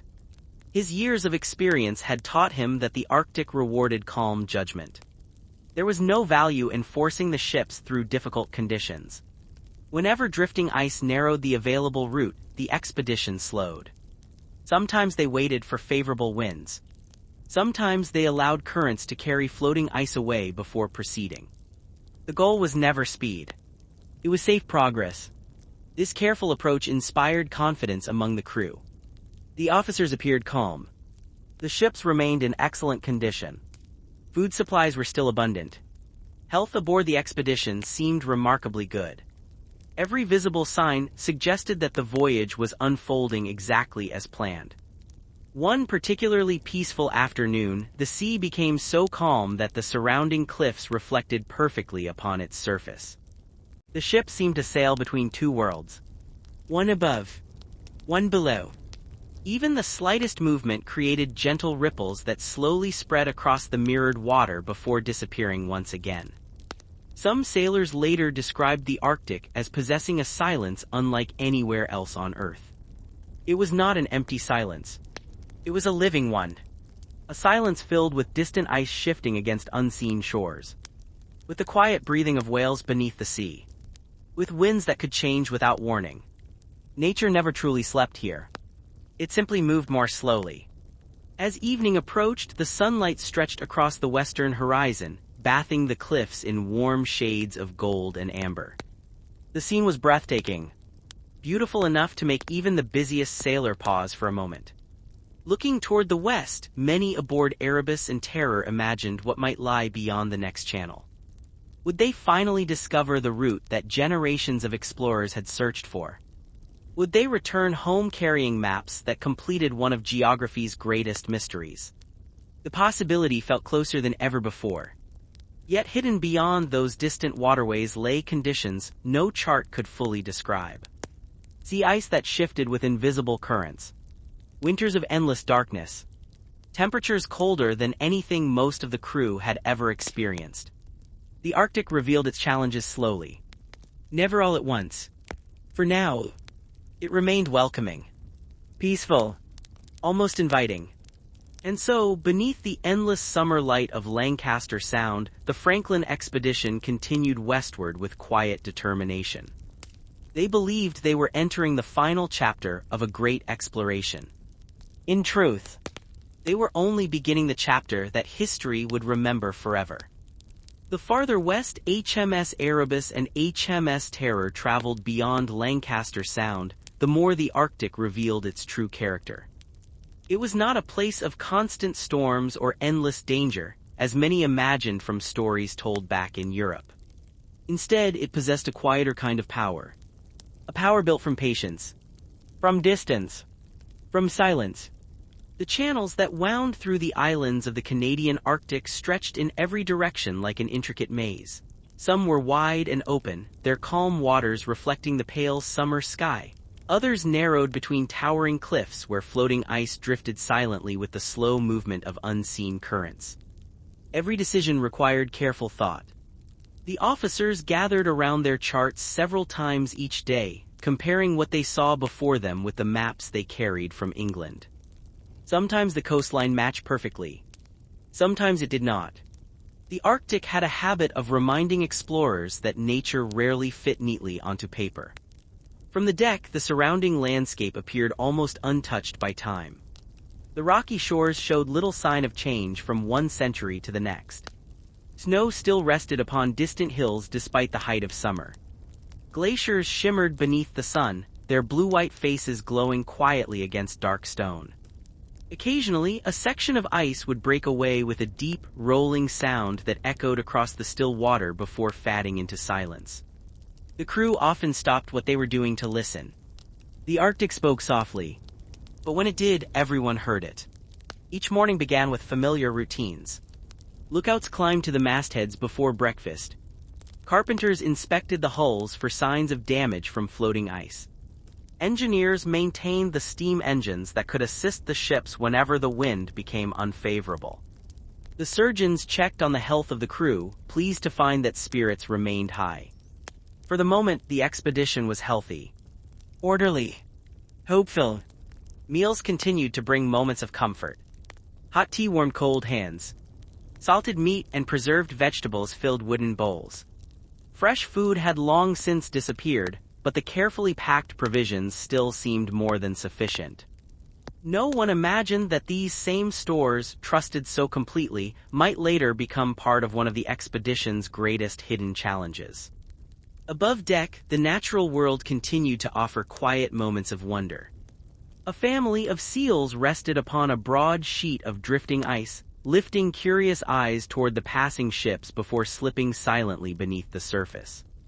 Snow buntings fluttered between rocky outcrops along the shoreline. In the distance, a polar bear walked slowly across a field of sea ice, pausing occasionally to survey its frozen kingdom. Many sailors had never seen such animals outside books or illustrations. The Arctic seemed to transform every ordinary day into a lesson in discovery. Yet beneath that beauty, subtle changes were becoming impossible to ignore. The sea ice appeared more frequently now. Wide sheets drifted together before separating again with the changing tides. Passages that looked completely open during the morning sometimes narrowed by evening, forcing the officers to slow their progress. Patience remained their greatest advantage. The expedition never attempted to force its way recklessly through heavy ice. Instead, they waited, observed, adapted. It was the only sensible approach in a world governed entirely by nature. As evening approached one particularly calm day, the wind faded until the sails hung motionless above the decks. The sea became perfectly still. Around the ships floated countless pieces of ice, each reflecting the golden light of the low Arctic sun. For several minutes no one spoke. There was simply nothing to add to such a moment. The silence itself felt complete. Standing near the bow of HMS Erebus, one young sailor later wrote in his journal that the Arctic seemed less like a place on Earth and more like another world entirely. A world where time slowed, where sound traveled farther, where every movement seemed gentle and deliberate. Perhaps that was the Arctic's greatest illusion. Its calmness invited trust. Its beauty encouraged confidence. It rarely revealed its harshest side without warning. Ahead, beyond the next series of channels and islands, the ice was slowly gathering. Not yet enough to halt the expedition. Not yet enough to inspire fear. But enough to remind every experienced explorer that summer in the Arctic was always temporary. The season of open water would not last forever. Still, aboard HMS Erebus and HMS Terror, optimism remained strong. The ships were performing well. The officers remained confident. The crew continued their work with quiet determination. Each passing day seemed to bring them closer to completing the great dream of the Northwest Passage. And beneath the endless northern sky, surrounded by silent seas and ancient ice, the Franklin expedition sailed onward, unaware that the Arctic was patiently preparing to test every hope they carried aboard. As the days of the Arctic summer slowly passed, subtle changes began to appear across the frozen landscape. At first they were almost impossible to notice. A colder wind arriving earlier in the morning. Longer shadows stretching across the water. Thin sheets of newly formed ice clinging quietly to the edges of sheltered bays. Nothing seemed alarming. Nothing suggested immediate danger. Yet the Arctic was changing. It always did. Unlike the sudden arrival of autumn in many parts of the world, the far north transformed itself with extraordinary patience. Day after day, the temperature fell only slightly, the sea remained calm, the sky often stayed clear. But nature was quietly preparing for another season. A season that had governed this region for thousands of years. A season no explorer could prevent. Aboard HMS Erebus and HMS Terror, life continued according to its familiar rhythm. The morning watch changed as usual. The cooks prepared breakfast. The surgeons checked the crew's health. Scientists recorded weather observations with careful precision. Every task reflected the discipline that had guided the Royal Navy across the world's oceans for generations. From every visible sign, the expedition remained successful. The men were healthy. The ships were strong. Their progress, though sometimes slowed by drifting ice, continued steadily westward. During the quieter hours of the afternoon, some sailors gathered along the rails to watch the changing sea. The water no longer appeared as open as it had only weeks earlier. Large fields of floating ice drifted together more frequently now, carried by winds and hidden currents. Sometimes broad channels of open water invited the ships forward. Then only hours later, those same passages narrowed as the ice slowly shifted into place. No loud warning announced these changes. The Arctic moved almost silently. That quiet movement demanded constant attention from the officers. Several times each day, they climbed to elevated positions to study the horizon through telescopes. Their conversations became more thoughtful. Not anxious. Simply cautious. Experience had taught them that success in the Arctic depended less upon bravery than upon patience. Nature always determined the pace of travel. One clear evening, Sir John Franklin stood quietly upon the quarterdeck, looking toward the distant western horizon. Beyond countless islands and winding channels lay the unexplored sections of the Northwest Passage. For decades, British explorers had dreamed of reaching those waters. Now, after generations of effort, Franklin's expedition appeared closer than any before it. There was every reason for optimism. No one aboard could yet imagine how quickly conditions could change. Below deck, ordinary life continued with surprising comfort. Some crew members read books borrowed from the ship's small library. Others repaired clothing in preparation for colder weather. A few carefully sharpened tools or polished brass instruments until they reflected the warm glow of the oil lamps. Conversation often returned to thoughts of home. England seemed unimaginably far away now. Some men spoke about families waiting for their return. Others wondered how different the world might look after several years at sea. Letters written in Greenland were likely crossing the Atlantic by now. Perhaps they had already reached London. Perhaps loved ones had smiled while reading reassuring descriptions of calm seas and successful progress. Hope still traveled freely between home and the Arctic. As evening settled over the expedition, another remarkable sight appeared above the northern horizon. Soft curtains of pale green light shimmered gently across the sky. The aurora borealis. The northern lights. For many aboard, it was the first time they had witnessed this extraordinary natural phenomenon. No words seemed sufficient. The lights moved silently, flowing across the heavens like delicate ribbons carried by an invisible wind. Some sailors stood motionless for nearly an hour, watching the display unfold. The scientists attempted to describe it carefully in their journals. Others simply admired its quiet beauty. Moments like these reminded everyone why Arctic exploration inspired so many dreams. It was not only about maps, or trade routes, or national pride. It was also about experiencing places unlike anywhere else on Earth. Yet even as the sky danced with light, the sea below continued its slow transformation. More ice drifted into the channels. The temperature continued falling. Morning frost lingered longer upon the decks. The expedition remained calm. No serious obstacle had yet appeared. But the Arctic had begun speaking more clearly now. Its message was not one of fear. It was one of preparation. Winter, though still distant, was steadily approaching. And in the far north, winter always arrived exactly on time. As HMS Erebus and HMS Terror pressed onward through the increasingly narrow waterways, they carried with them the confidence of experienced explorers. They believed they understood the Arctic. Soon, the Arctic itself would reveal how much remained to be learned. By the late summer of 1845, the voyage of HMS Erebus and HMS Terror had settled into a careful balance between movement and patience. There were days when the ships advanced many miles through clear water, their sails filled with a steady northern breeze. Then there were days when progress slowed almost to nothing as drifting ice quietly gathered across the channels ahead. No one aboard considered this unusual. Every experienced Arctic explorer understood that success depended upon timing. The sea was never entirely open, nor was it entirely frozen. It was constantly changing. The officers learned to observe rather than hurry. Each morning began with the same quiet ritual. Before most of the crew had finished breakfast, lookouts were already high above the deck, studying the waterways that stretched toward the west. Through brass telescopes they searched for narrow lanes of open water winding between broad fields of floating ice. Sometimes fortune smiled upon them. A gentle current would separate the ice just enough to allow the expedition to continue.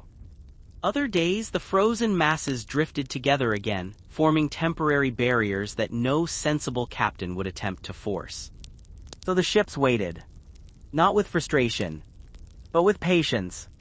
Waiting was simply another part of Arctic navigation. While the officers studied the changing sea, life aboard continued with remarkable calm. Carpenters inspected the hulls each day, paying special attention to areas where small pieces of ice had brushed against the reinforced oak. Their careful examinations almost always brought reassuring news. The ships remained strong.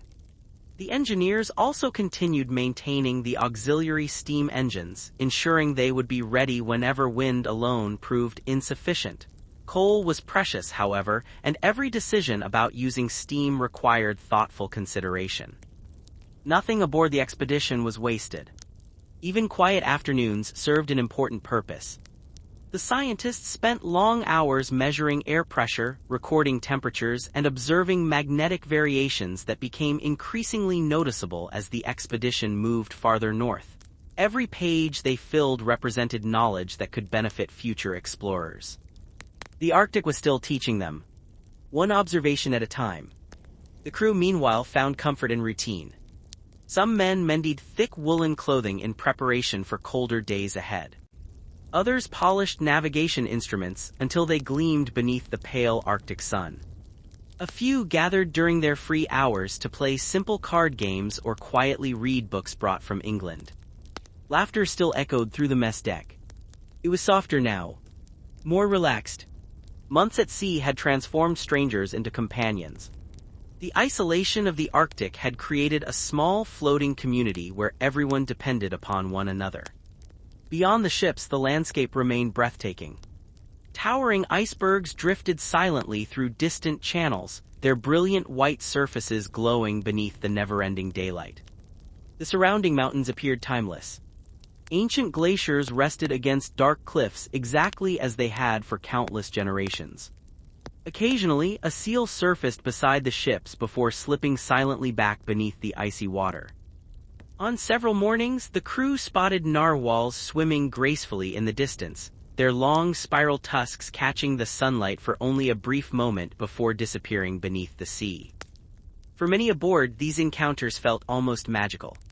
Few Europeans had ever witnessed such animals in their natural home. Every sighting reminded the expedition that the Arctic possessed a rich and vibrant world of its own. Yet beneath that peaceful beauty, the sea continued its slow transformation. Thin sheets of young ice appeared more frequently during calm nights. The mornings carried a sharper cold. The wind no longer felt like the gentle breeze that had welcomed them weeks earlier. It carried the unmistakable promise of autumn. Sir John Franklin remained optimistic. He understood that delays were part of every polar expedition. There was still time, still opportunity, still reason to believe that the Northwest Passage could be completed. His confidence quietly spread throughout the crew. No one spoke openly of failure. No one imagined becoming trapped. The expedition had been carefully supplied for several years. The ships had been specially reinforced. The officers possessed decades of combined Arctic experience. Everything suggested they were prepared for whatever lay ahead. As evening approached, the sunlight painted the drifting ice with soft shades of gold and rose. The Arctic grew wonderfully still. There were moments when even the wind seemed to pause, leaving the ship surrounded by complete silence. It was the kind of silence that encouraged reflection. The kind that reminded every observer how immense the natural world truly was. Standing upon the deck of HMS Erebus, one could look in every direction and see only sea, ice, mountains, and sky. No cities. No roads. No signs of the world left behind. Only the quiet heart of the Arctic. And as the expedition patiently waited for the next opening through the ice, none aboard realized that nature itself had already begun closing the door behind them. The voyage continued peacefully. The men remained hopeful. The ships remained strong. But somewhere ahead, beyond the next bend in those silent northern channels, the Arctic was preparing its first true test. By early September of 1845, the Arctic had begun to change in ways that no careful observer could ignore. The transformation was not sudden. There were no violent storms sweeping across the horizon. No towering waves crashing against the ships. Instead, the change arrived quietly, almost politely. Each morning, the sea looked a little different from the day before. The channels that had once remained open through the night were now filled with fresh bands of drifting ice. Small pieces floated together until they became larger sheets. Those larger sheets slowly pressed against one another, moving with invisible currents beneath the surface. The ocean itself seemed to be falling asleep. Aboard HMS Erebus and HMS Terror, the officers noticed these changes immediately. Every sunrise began with careful observation. Lookouts climbed into the crow's nests before dawn, searching for open water between the growing fields of ice. Sometimes they found a narrow passage. Sometimes they found none at all. The ships no longer sailed freely. Instead, they advanced patiently whenever nature allowed. The crew accepted the slower pace without complaint. This was exactly why the expedition had come during the Arctic summer. They knew the season of open water would gradually come to an end. The goal was simple: travel as far west as possible before winter arrived. Then, if necessary, spend the cold months safely anchored until the following spring. Many earlier Arctic expeditions had done exactly that. Wintering in the north was difficult, but it was not unusual.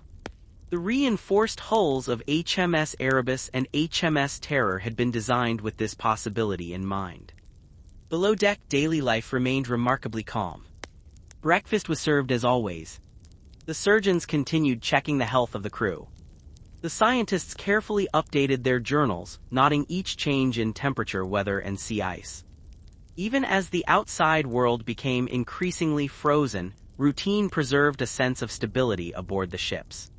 Some sailors spent the afternoon repairing heavy winter clothing.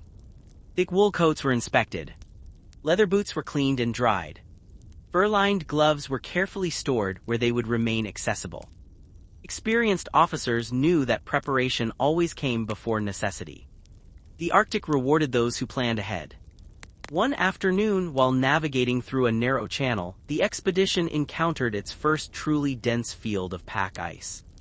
Unlike the scattered pieces they had passed earlier in the voyage, this ice stretched across the horizon almost without interruption.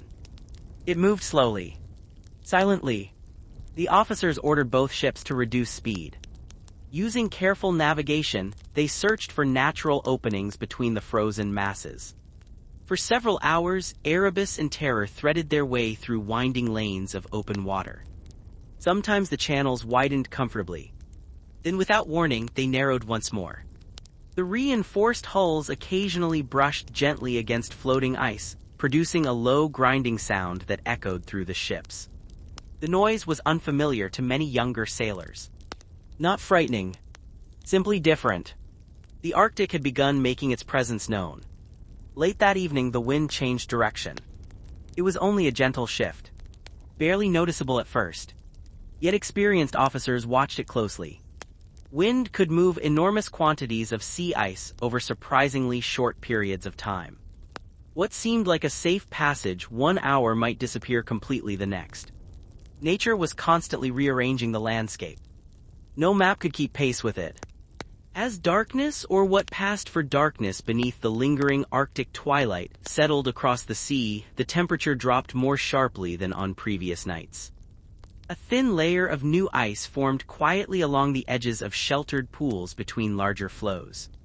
When the first sailors emerged for the morning watch, they noticed delicate crystals sparkling across the surface of the water. Winter had announced itself. Not loudly, but unmistakably. Despite these growing signs, confidence aboard the expedition remained high.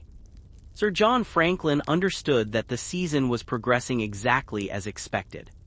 There was still time. The ships remained secure.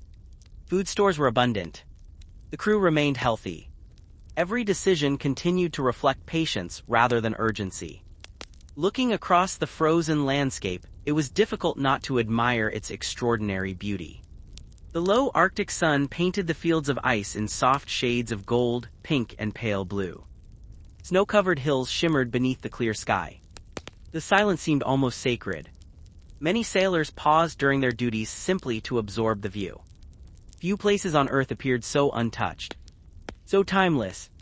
Yet beneath that peaceful beauty lay immense power. The sea was no longer merely water. It was slowly becoming something solid. Something capable of holding ships in place. Something that cared nothing for human ambition. As HMS Erebus and HMS Terror cautiously searched for the next open channel, they remained hopeful that favorable conditions would soon return. After all, the expedition had prepared for moments exactly like these. No one aboard believed they had reached the beginning of an ending. They believed they were simply experiencing another ordinary chapter of Arctic exploration. The greatest mystery of the Franklin expedition still waited quietly ahead. Hidden within the patient embrace of the ice. As September slowly gave way to October, the Arctic became quieter than ever before. The endless summer light that had welcomed the Franklin expedition only weeks earlier now began to fade. Each day, the sun lingered a little lower above the horizon. Its warm golden glow lasted for a shorter time, replaced by long stretches of pale blue twilight. The crew noticed the change immediately.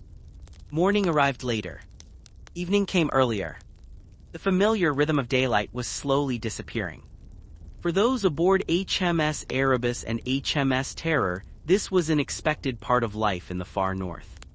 Still, experiencing it firsthand felt very different from reading about it in books. The air had become noticeably colder. Every breath drifted away as a cloud of white mist. The wooden rails of the ships were coated with delicate frost each morning. Ropes stiffened overnight. Metal tools felt painfully cold against bare hands. Simple tasks now required heavier gloves and greater care. The Arctic was gently reminding everyone that another season had arrived. Beyond the ships, the sea continued its slow transformation. The stretches of open water grew narrower with each passing day. Fields of pack ice drifted together more often, pressing silently against one another with immense but almost invisible force. Sometimes the crew heard distant groaning sounds echoing across the frozen landscape. At first, the younger sailors searched for their source. Soon they understood. It was the ice itself. Great sheets were rubbing together, shifting with tides and currents hidden beneath the surface. The Arctic was never truly silent. It simply spoke in quieter voices. The officers watched these changes with calm professionalism. No unnecessary alarm spread through the ships. Every Arctic expedition expected difficult conditions as winter approached. The important thing was choosing the safest possible place to remain until spring returned. Many explorers before Franklin had successfully spent winters locked in the ice. Their ships had survived. Their crews had endured. There seemed every reason to believe this expedition would do the same. Preparation became the focus of each day. Extra insulation was added wherever possible. Ventilation systems were carefully checked to reduce moisture below deck. Coal supplies were counted and stored with particular attention. Every barrel of food was inspected. The officers knew that once winter settled across the Arctic, outside resources would simply not exist. Everything the crew needed had to come from the ships themselves.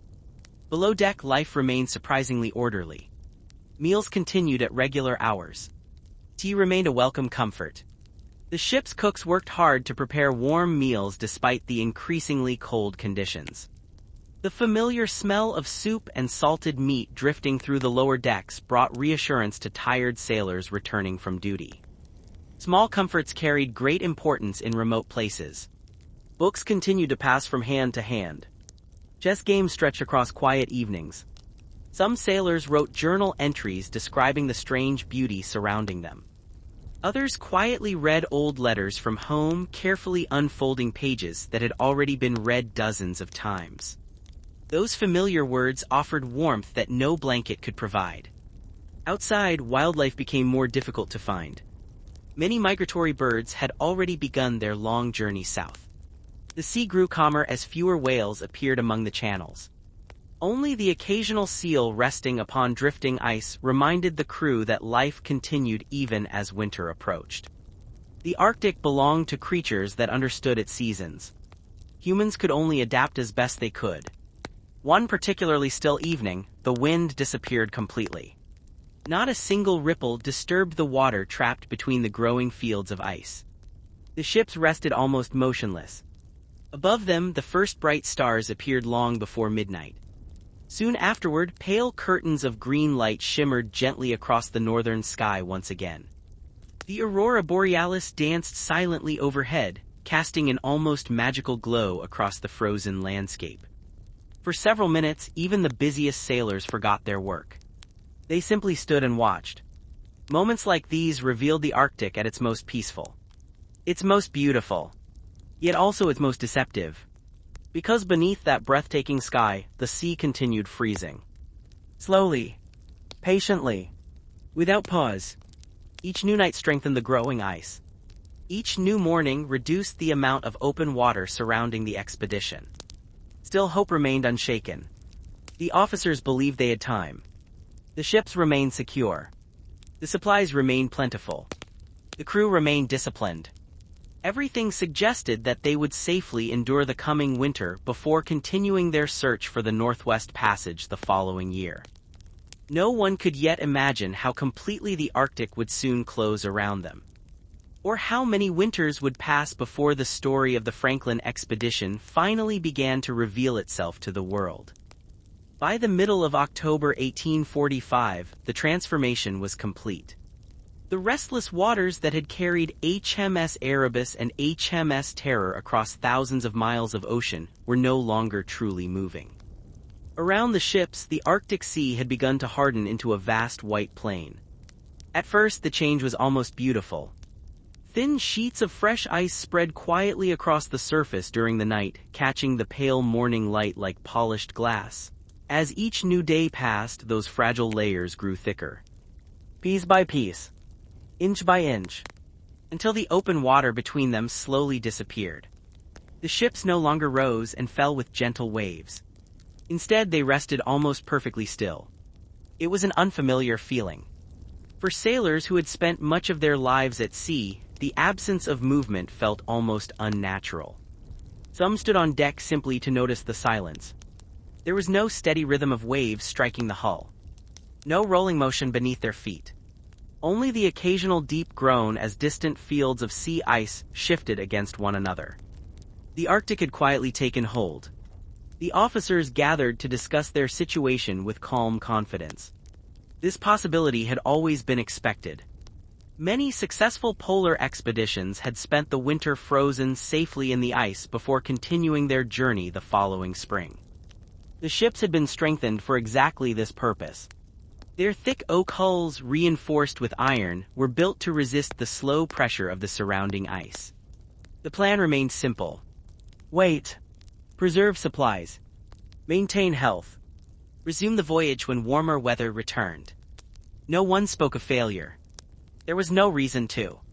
Life aboard the expedition adjusted naturally to its new reality. Without the need to manage sails each day, many sailors devoted more time to maintaining the ships. Snow was cleared from the decks. Ventilation openings were kept free from ice. Firewood and coal were carefully rationed. Every small task helped prepare for the long Arctic winter ahead. Inside the warm glow of the cabins, ordinary routines continued. The ship's surgeon visited each crew member regularly, checking for signs of illness. The scientists faithfully recorded temperatures that now fell lower with every passing week. Artists aboard the expedition sketched the frozen landscape, hoping to preserve its extraordinary beauty for those back home who might never witness such a place. Evenings remained peaceful. Books were read aloud. Stories were shared. Quiet laughter still drifted through the lower decks. In many ways, life remained surprisingly normal. Outside, however, nature continued its slow work. The daylight grew shorter. The sun climbed only briefly above the horizon before sinking once again into long twilight. Each afternoon, shadows stretched farther across the snow-covered ice. Each morning, the cold felt deeper than the day before. One afternoon, several sailors carefully stepped onto the frozen sea for the first time. The officers permitted only a short distance from the ships, ensuring that the ice was thick enough to support their weight. Standing upon the frozen ocean felt almost impossible to believe. Beneath their boots lay water hundreds of feet deep. Yet it remained hidden beneath a growing layer of solid ice. The world had changed. The sea had become land. Looking across the endless white surface, the men could see only scattered ridges of pressure ice rising in the distance like frozen waves. Beyond them stretched miles upon miles of silent wilderness. There were no roads, no settlements, no visible path forward. Only the immense stillness of the Arctic. Despite the isolation, spirits remained remarkably steady. The crew trusted their officers. The officers trusted their preparations. And everyone trusted that spring would eventually loosen winter's grip. History tells us that they had every reason to believe so. Nothing that had happened thus far seemed extraordinary. Nothing suggested that the expedition had already entered one of history's greatest mysteries. As darkness slowly settled across the frozen landscape, the aurora borealis appeared once again, its gentle green light flowing silently above HMS Erebus and HMS Terror. The ship stood motionless beneath the dancing sky, wrapped in snow, surrounded by ice, waiting patiently for a season that, they believed, would soon return. But the Arctic had its own timetable, its own rules, and deep within the endless silence, winter had only just begun. As October faded into November, daylight retreated farther and farther from the Arctic. Each morning, the sun climbed only briefly above the southern horizon before slipping away once more. Soon, even those short appearances began to disappear. The Franklin expedition was entering one of the most extraordinary environments on Earth. The polar night. For those who have never experienced it, the idea is difficult to imagine. Days passed without a true sunrise. Instead, the world rested beneath a soft blue twilight for a few quiet hours before darkness gently returned. Then, as winter deepened, even that faint light began to fade. The Arctic became a land of stars. A land of moonlight. A land where snow reflected every glimmer of light with astonishing beauty. To the men aboard HMS Erebus and HMS Terror, the darkness was strange but not unexpected. They had prepared for it carefully. Oil lamps illuminated the cabins. Lanterns glowed warmly along the passageways below deck. The officers worked hard to maintain regular schedules, ensuring that daily routines continued despite the absence of ordinary daylight. Breakfast arrived at the usual hour. Work assignments followed. Scientific observations continued. Meals were shared. Evening prayers were quietly spoken. Routine remained one of the expedition's greatest strengths. Without the changing sun, discipline became the crew's most reliable clock. Outside, however, the frozen landscape had become almost unrecognizable. Snow covered every visible surface. The sea beneath the ships had frozen into a broad white plain that stretched beyond the horizon. Only the dark silhouettes of Erebus and Terror rose above the endless ice. From a distance, they appeared almost like two small islands standing alone in a frozen ocean. Occasionally, the silence was interrupted by deep rumbling sounds beneath the ice. The frozen sea was constantly moving. Invisible forces pushed enormous sheets together until they buckled upward into jagged ridges. Then just as suddenly the pressure eased. The sound echoed for miles across the empty Arctic. Many younger sailors admitted that these noises unsettled them during the first few nights. The officers reassured them. The ice had always spoken this way. It was simply another voice of the North. To remain healthy, the crew continued spending time outdoors whenever weather permitted. Heavy wool clothing, thick boots, and fur-lined coats protected them from the increasing cold. Groups of sailors walked short distances across the frozen sea, stretching their legs and breathing the crisp Arctic air. Exercise was considered essential. Long months confined entirely inside the ships could weaken both body and spirit. Meanwhile, the expedition's scientists continued recording valuable observations. They carefully measured the changing temperature, studied the movement of sea ice, observed the behavior of the magnetic compass at these high latitudes. Even in complete darkness, science continued. Knowledge did not depend upon sunshine. One evening, while the crew gathered quietly below deck, a brilliant display of the aurora borealis illuminated the sky outside.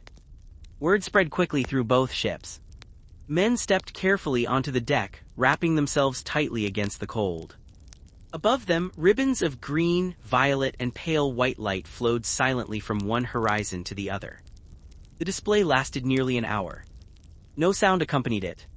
Only silence. Many later described it as the most beautiful sight they had ever witnessed. For a little while, the darkness no longer felt empty. It felt alive. Yet beneath all that beauty, winter continued tightening its grip. The temperature fell steadily lower. Breath froze instantly upon thick scarves. Ice formed around the edges of doors and windows. Every task required greater effort than before. Still, optimism remained. The officers believed the ships had settled safely for the winter. The supplies remained sufficient. The crew remained disciplined. Everything suggested that when spring sunlight finally returned, the ice would gradually release its hold. Then the expedition would continue westward, toward the Northwest Passage, toward discovery, toward home. None of them could yet know that this first winter was only the beginning. The Arctic had welcomed them gently. It had surrounded them quietly. Now, it would begin revealing just how difficult it could be to leave. By the end of 1845, winter had settled completely over the Arctic. The frozen sea surrounding HMS Erebus and HMS Terror stretched endlessly in every direction, its smooth white surface broken only by ridges of pressure ice and the dark outlines of the two ships. The world had become astonishingly quiet. There were no waves, no flowing rivers, no leaves moving in the wind. Only the occasional whisper of snow drifting across the ice and the deep, distant groan of the frozen sea slowly shifting beneath unimaginable pressure.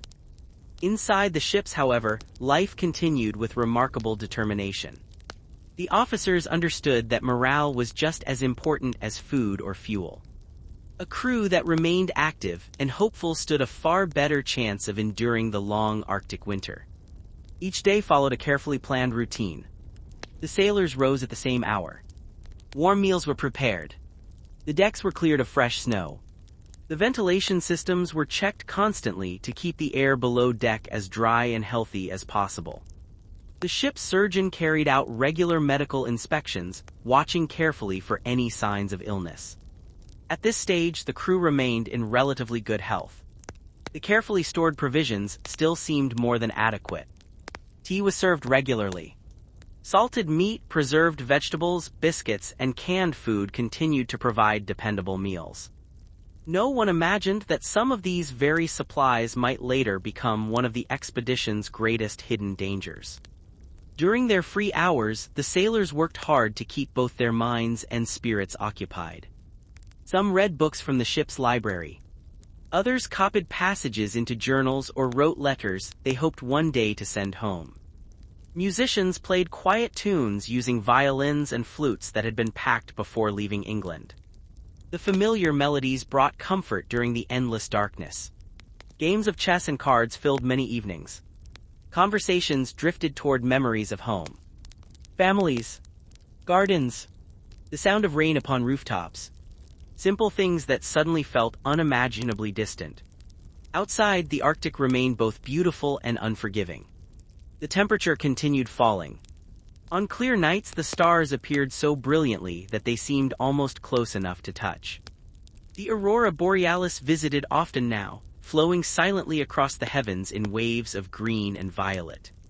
For a few precious moments, the frozen world glowed with an almost dreamlike light. Then darkness returned once again. Occasionally, small hunting parties walked carefully across the surrounding ice. Their purpose was practical.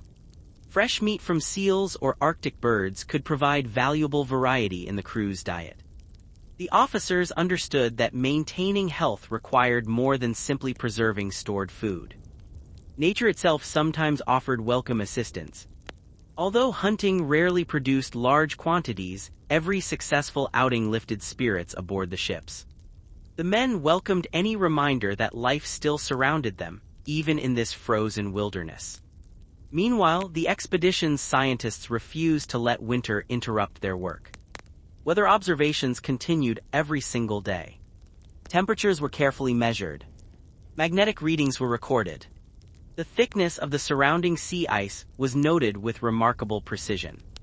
Even in apparent isolation, knowledge continued to grow. History would later benefit enormously from these careful records. As the weeks passed, the crew became increasingly accustomed to Arctic life. The silence no longer felt strange. The darkness became familiar. The frozen sea beneath their feet began to feel almost permanent.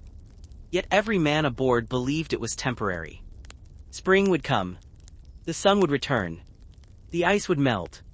The ships would sail again. It was a reasonable expectation. After all, many earlier expeditions had survived Arctic winters before continuing their journeys. Why should this expedition be different? That quiet confidence remained one of the most remarkable features of the Franklin expedition. No panic filled the cabins. No despair echoed through the passageways. Only patience, discipline, and hope. But while the crew looked toward the coming spring, the Arctic was quietly shaping a very different future. Far beyond the warm glow of the ship's lanterns, beyond the snow-covered decks, beyond the endless frozen horizon, history was slowly preparing one of its greatest unsolved mysteries. And neither Sir John Franklin nor the men under his command could yet see how profoundly their lives were about to change. As the long polar night slowly began to loosen its grip, subtle signs of change appeared across the Arctic. Weeks earlier, the world had seemed frozen in endless darkness. Now a faint glow returned to the southern horizon. At first, it lasted only a few minutes each day. Then a little longer. The sun had not yet fully returned, but its quiet promise could already be felt. For the crew of HMS Erebus and HMS Terror, this gentle increase in light brought renewed optimism. They had endured their first Arctic winter. Their ship still stood firmly upon the frozen sea. Their discipline had remained unbroken. Surely, they believed, the hardest part of the journey was now behind them. Each day, sailors stepped onto the ice to examine the changing conditions. Everyone looked for the first signs of melting, the first widening cracks, the first channels of open water that would allow the expedition to continue westward toward the long-sought Northwest Passage. But the Arctic answered with silence. The ice remained. Day after day, week after week. The frozen sea showed little sign of releasing its grip. Instead of breaking apart, the vast sheets of ice continued pressing gently against one another, growing thicker in places where shifting currents forced them together. The officers remained calm. This too could happen. Every Arctic season was different. Nature followed no human timetable. Patience remained essential. Inside the ships, preparations quietly continued for the moment when sailing might finally become possible again. The rigging was inspected. The sails were carefully checked. Navigation instruments were cleaned and recalibrated. The engineers maintained the steam engines with the same careful attention they had shown throughout the winter. Everything needed to be ready. If the ice opened unexpectedly, there would be no time to waste. Meanwhile, the expedition's scientists continued documenting every detail of the changing environment. The length of daylight, the daily temperature, the condition of the snow, the movement, or more accurately, the remarkable lack of movement, within the surrounding sea ice. Their journals became an invaluable record of the Arctic itself. Outside, wildlife slowly returned with the growing light. Small flocks of seabirds appeared once again over the distant cliffs. The occasional seal surfaced through breathing holes in the ice. Life was awakening. Yet the sea remained firmly locked beneath winter's embrace. As days turned into weeks, a quiet realization began spreading among the officers. The expedition was not simply waiting for spring. It was waiting for the ice to grant permission. And the ice showed no sign of doing so. Today, with the knowledge gained from archaeology, Inuit oral history, and the discovery of the wrecks of HMS Erebus and HMS Terror, we understand what those men could not. The Arctic they entered in 1845 would become one of the harshest environments ever faced by a European exploration party. Nature had not betrayed them. It had simply remained true to itself. The ice followed its own ancient rhythm. It neither hurried nor delayed for human dreams. Standing upon the frozen deck, Sir John Franklin could still look westward with hope. Beyond countless miles of ice lay the passage he had spent a lifetime pursuing. His crew still trusted him. His officers still believed the expedition could succeed. No one yet imagined that the ships would never again sail freely across the Arctic Ocean. No one knew that years later, search expeditions would cross these same waters looking not for a route, but for answers. And no one could foresee that nearly 2 centuries would pass before the resting places of HMS Erebus and HMS Terror were finally found beneath the cold Arctic waters. Yet that is a story for another quiet evening. For tonight, we leave the expedition where history itself once paused. 2 remarkable ships, 1 determined crew, a silent world of snow and ice, and a mystery that would echo through generations. As the pale Arctic light slowly spreads across the frozen horizon, allow that image to drift gently into the distance. The wind grows softer. The sea remains still beneath its blanket of ice. The lanterns aboard the ships glow warmly against the endless white. And somewhere beyond the silence, history continues to wait with infinite patience. Thank you for joining me on this peaceful journey through the story of the Franklin expedition. Until next time, sleep well. The story now comes gently to its close. As the frozen Arctic fades softly into the distance, allow the images of silent seas, drifting ice, and glowing lanterns to slowly dissolve like mist at sunrise. The remarkable journey of the Franklin expedition remains one of history's greatest mysteries. Over the years, archaeologists, historians, and Inuit communities have carefully pieced together fragments of its story. The discoveries of HMS Erebus in 2014 and HMS Terror in 2016 answered many questions, while gently reminding us that some mysteries are never meant to be fully solved. History is often remembered through great victories and famous names. But sometimes, its quietest stories leave the deepest impression. Tonight, we remembered not only explorers, but ordinary people. Sailors who laughed together over simple meals. Officers who carefully studied maps beneath the glow of oil lamps. Scientists who patiently recorded each observation. Carpenters, cooks, surgeons, engineers. Each carrying hopes of returning home. Their journey reminds us that exploration has never been only about reaching distant places. It has always been about curiosity, patience, courage, and the quiet desire to understand a world larger than ourselves. As you rest tonight, Perhaps imagine those two ships still resting peacefully beneath the Arctic waters. Undisturbed, silent, protected by the cold embrace of the North. Their story has become part of the landscape itself, a gentle echo carried by drifting snow and quiet seas. If your eyes have already grown heavy, then simply allow the last thoughts of this voyage to drift away. There is nowhere you need to go. Nothing left to discover tonight. Only the comforting rhythm of slow breathing and peaceful sleep. Thank you for spending this quiet evening with Sleep Lore. If you enjoyed this journey through history, I hope you'll return for another peaceful adventure soon. Until then, may your dreams be calm, your night be restful, and your sleep be deep. Good night.